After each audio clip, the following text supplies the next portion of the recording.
Welcome to Muslim Apologetics Australia. As you know, Pauline Hanson has recently uploaded the news about the Australian government wasting taxpayer dollars on an Islamic school that has misused the taxpayer dollars funds. She writes, and Miss Pauline Hanson is a right-wing extremist. She's part of the One Nation Party of Australia. She writes, Malik Fahad's Islamic school in Sydney will lose $19 million in taxpayer federal government funding for what the Australian calls dodgy deals. Billions of dollars have been diverted from Malik Fahad to the Australian Federation of Islamic Councils through inflated rents and payments for services never performed. The Australian Federation of Islamic Council, which is also heavily involved in halal certification, has clearly not been putting the best interests of children, the school and the community first. And now two other Islamic schools in Canberra and South Australia have been issued notices over concerns about their misuse of funds.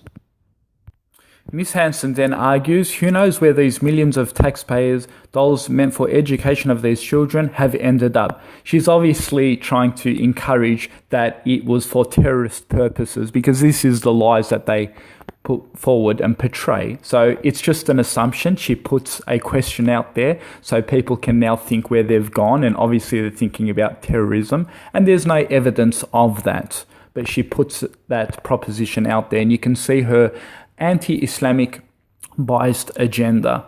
And these are the same people who are claiming that Islamic schools, for halal certification, goes out to fund terrorist organizations. Well, the Intelligence Agency of Australia has reported that it's false, and there is no suggestion or evidence to back that up.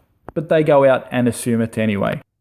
Now, there's two comments below here. One's from Glenys Gregerson-Brown and the other one's from Linda Philpott. These are Pauline Hanson supporters, and we'll address both of those questions.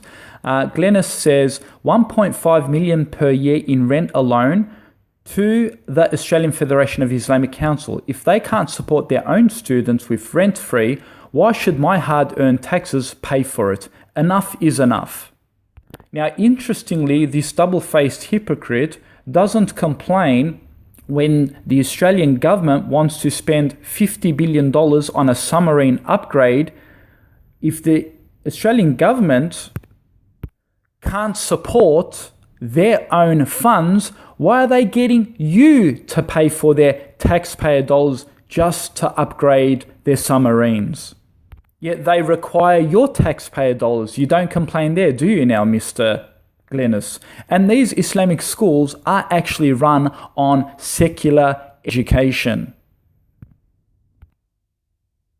And Linda writes, all Islamic schools should be shut down. These are only training centers where they continue to brainwash the young and groom them to be killers of all non-believers. My response is this: how come yous don't call for the shutdown of all Catholic schools? They too are funded by the government of Australia, yet they are breeding grounds for clergy abuse. Or does the Catholics get a privilege because Miss Hanson is a Christian? In fact, no one calls for the closure of Parliament of Australia when we get to know people in Parliament use taxpayer dollars for a charter flight. Or to use taxpayer-funded dollars to fly to Queensland to purchase an $800,000 home. Suddenly, we only sack the perpetrators, not close down the whole building. So why the double standards? As you can see, reported by ABC News, Bishop, this is Julia Bishop, that woman in the photo, she does a helicopter charter flight to a particular destination using taxpayer dollars when she could have just used her car. And the Parliament wasn't closed down. They instead sacked her and replaced her. So why the double standards when it comes to Muslims? You can't just sack the organisers and replace them with better ones.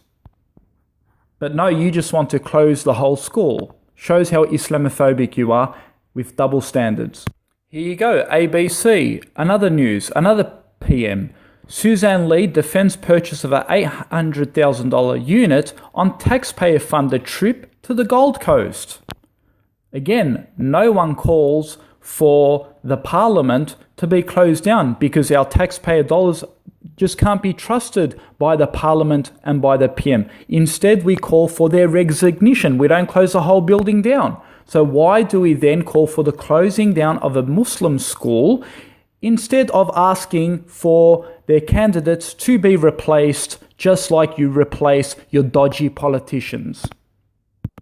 Again, no one calls for the closure because they're wasting taxpayer-funded dollars just because they want a $50 billion upgrade on submarines. No one calls for the resignation of those parliamentary people. And no one calls for the closure of the entire Catholic schools because they are predominantly known for clergy abuse. Oh, Miss Hanson is a Christian. I forgot that. Including her supporters.